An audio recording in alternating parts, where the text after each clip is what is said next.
Пайғамбардың қарғысы. Құран аяттары надандық дәуірінде өмір сүрген арабтардан бастап, бір ғасырға жетпейтін уақыттың өзінде әлемнің түкпір-түкпіріне тарап, ең озық мәдениетті, биік адамгершілікті, ізгі қасиеттерді тас қараңғы жүректерге, уланған саналарға жеткізді. Содан әлемдік өркениет қарыштап дамыды. Жер жаһанға ислам шуағы шашылып, дүние нұрға бөленді. Енді қияметке дейін ол адамдардың бақытқа барар жолында шамшырақ болып жанып тұрады. Солай бола тұра, оған қуанғандар да, қарсы шыққандар да аз болмаған. Мысалы, Құранның 30-шы парасының тәпсірінде мынадай бір оқиға келтірілген.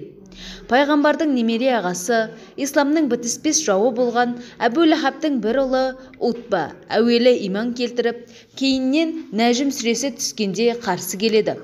Онысын Алла елшісі естіп, қатты ашуланады. Сөйтіп ол Алладан оны арыстанға жегізуін сұрап қарғайды.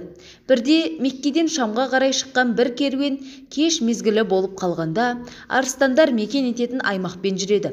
Солардың арасында болған Утба пайғамбардың қарғысы есіне түсіп, қасындағыларға осы түннен қорғап шықса, 1000 динар беруге уәде етеді. Сапарлас серіктері оны ортаға жатқызып, айналасын заттармен қоршап, өздері айнала отырып қарулады. Түнде арыстан секіріп келіп, ортадағы Утбаны паршалап тастады да, кері секіріп жайына кетті. Әбу-Ләһаб ұлының өлімі туралы естігенде қатты қайғырып, Мұхаммед қандай да бір нәрсені айтса, сол сөзсіз орындалатын болды ғой деген екен.